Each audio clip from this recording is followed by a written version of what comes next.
Gardeners seem divided on wood ash. Some people swear by it and call it garden gold, while some say that it can ruin your soil and damage your plants. So, who is right? Today, I'm going to show you exactly when wood ash can help your garden, when it can hurt your garden, which plants love it, and which plants hate it. And of course, I'm going to share with you how I use wood ash from my grill here at home.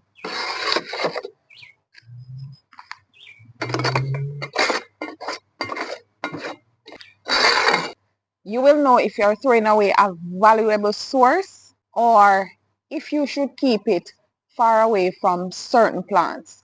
Welcome and welcome back to another Gardening with Stacey. I thank you all so much for tuning in. I always appreciate you and may God bless all of you. So let's get into it. First of all, let's talk about what wood ash actually is. Alright, wood ash is actually what is left over after burning untreated wood or natural lump charcoal. Now, my Jamaican people, a lot of us know about our large charcoal burning pile. We call that coalskil or coal skin skills. Some people, well, I know it as coal skills, but I heard some people calling it coal skins. Kilns. Yes. So whether you're using wood from a fire pit, a backyard burn pile, or a traditional charcoal coal skill, or even natural lump charcoal from your grill, the key thing is knowing what type of ash you are working with. So wood ash contains potassium, calcium, and trace minerals that plants can use. So a lot of you would have already know that potassium is the major nutrients plants need for strong growth, flowering, and food production. In fact, the K in NPK fertilizer stands for potassium. No, not all ash belongs in the garden. No, the ash I use, you would have seen already that it comes from natural lump charcoal and burnt wood. Many of you would have seen me cooking here in my backyard on my grill. No, what you want to avoid is ash from charcoal briquettes, and that's because many briquettes contain additives, binders, fillers, and chemicals that you may not want in your vegetable garden. So my advice to you, if you are not sure what was burned, do not use it around your edible crops. Alright?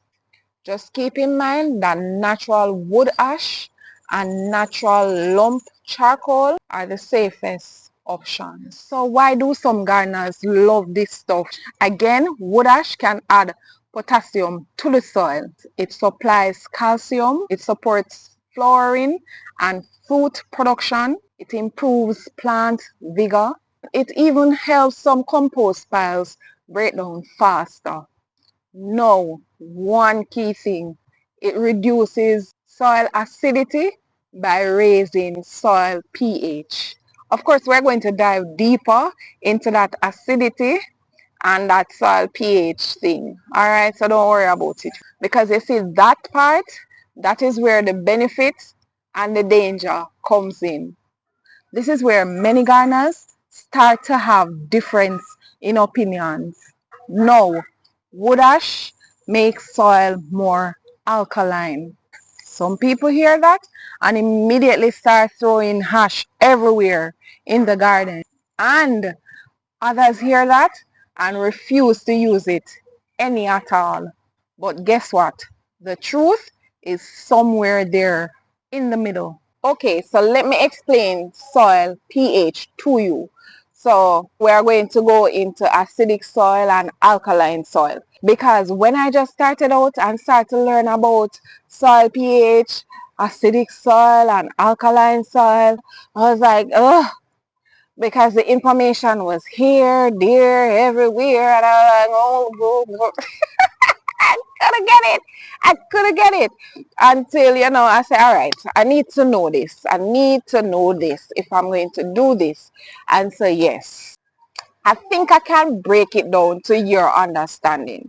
All right, so first of all, what is soil pH? So soil pH is measuring whether your soil is acidic, alkaline, or neutral. pH measurements goes from 0 to 14.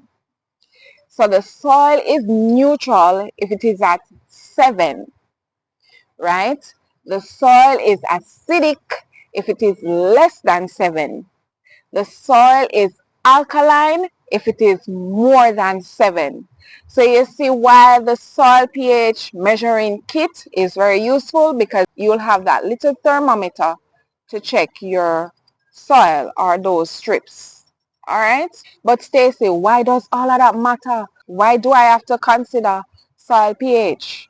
Well, the soil pH affects how plants readily absorb nutrients. So even if the nutrients is already in the soil, the plant may struggle to get them because the pH is either too high or too low. Yes. All right, just think of nutrients in this case like food sitting in your refrigerator, right? Just because you have food in your refrigerator, it doesn't mean that you're eating it, right?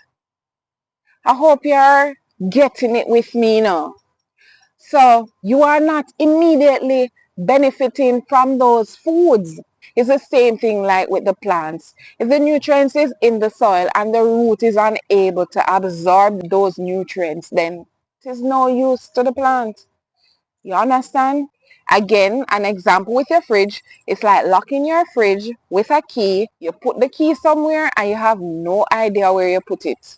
That's a struggle right there for you to get inside the fridge, right? So you probably will get in, but by the time you get in, you probably, I'm not even going to say that, because you have to probably get a locksmith and all of that.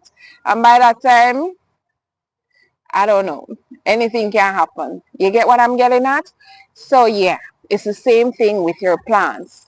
They will struggle if the pH is too high or too low, because that makes it difficult for them to access the nutrients. So bottom line, wood ash is alkaline. It reduces acidity in your soil. Wood ash basically has a pH between 9 and 13. So that makes it highly alkaline.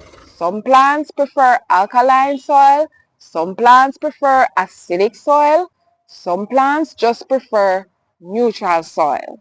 I get to understand that many soil in the Caribbean is slightly acidic to neutral, but there are some places that have limestone soil that can be neutral to alkaline. All right? So what I'm saying, at the end of the day, moderation is key. There is no way for you to look at the soil and tell that, oh, the soil is this and the soil is that, without proper testing. All right? If your soil is already alkaline, adding ash can create problems. However, if your soil is acidic, a little ash may be beneficial. And that is why more isn't always better. Alright, so let's talk about the plants that often appreciate wood ash. For example, right here, you see these tomatoes. They do appreciate this wood ash. And alongside tomatoes, you have garlic, you have leeks, you have cabbage, broccoli, the brassicas, right? Also like spinaches, beans, and peas, asparagus, just to name a few. A host of information is out there on the internet. And also many fruit trees can benefit from occasional application. And this right here, this is an avocado tree. This is one of them. Also mango trees. And based on my research, some other fruits like peaches and plums. Again, the information is out there. If you really need to use it, research it even deeper. So remember, I was telling you that, tomatoes like them. Also peppers too, because they like potassium. They can benefit from a small amount. But you notice I said small amount.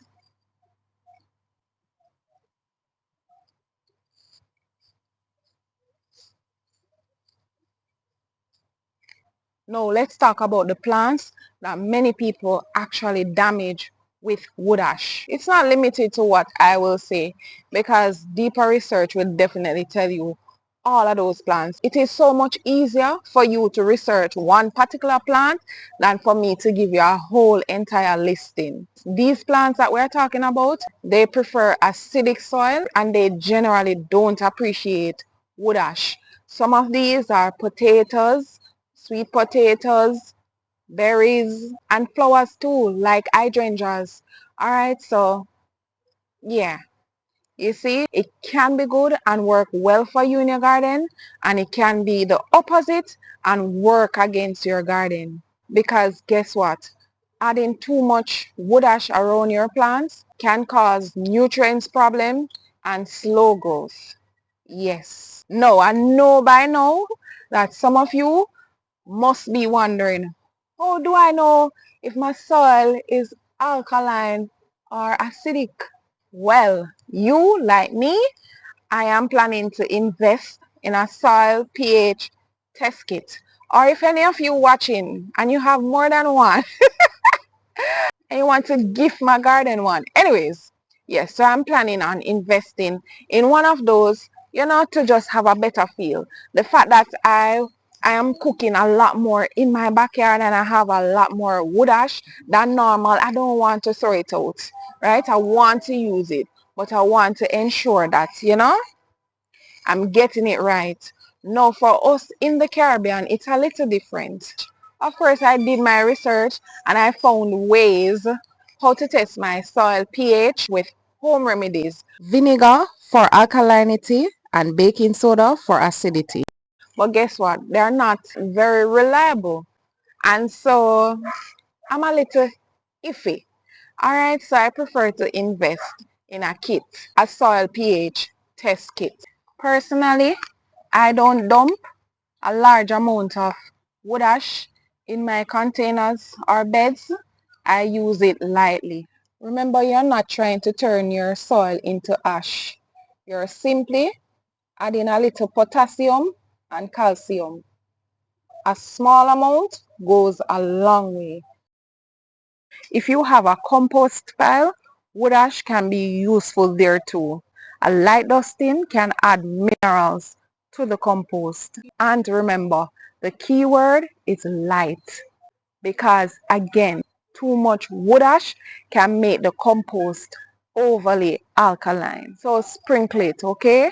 Don't bury the pile in it. Now personally, I don't really have an active compost pile. I have a little one going on around there that it's not together, so I'm not even going to go there. What I mainly use is my liquid fertilizer from kitchen scraps. Now this wood ash with it works well together in my containers. And a lot of you know that I use manures like horse manure, rabbit manure, chicken manure, and oftentimes I buried kitchen scraps in my containers. So if you're using all of those or even using compost or any other organic amendments, the wood ash can still be used occasionally as a supplement when appropriate. So tell me, what do you think? Is wood ash garden goal or garden mistake? For me personally, the answer is both. If it is used correctly, it can be a valuable source of potassium, calcium, and trace minerals. If used incorrectly, it can raise your soil pH too much and cause problems for you in your garden. The secret is knowing where to use it and where not to use it. So before you throw away your wood ash from your grill, ask yourself, can your garden actually use it? Let me know in the comments if you have ever used wood ash in your gardens and what results you got. Alright, so if you like this video, don't forget to like, subscribe, and share. Hype up this video as well. I mean, thank you so much in advance. Alright, so I'll leave you here for today. Thank you so much for watching. And until next time, walk good. Come garden with me now, man.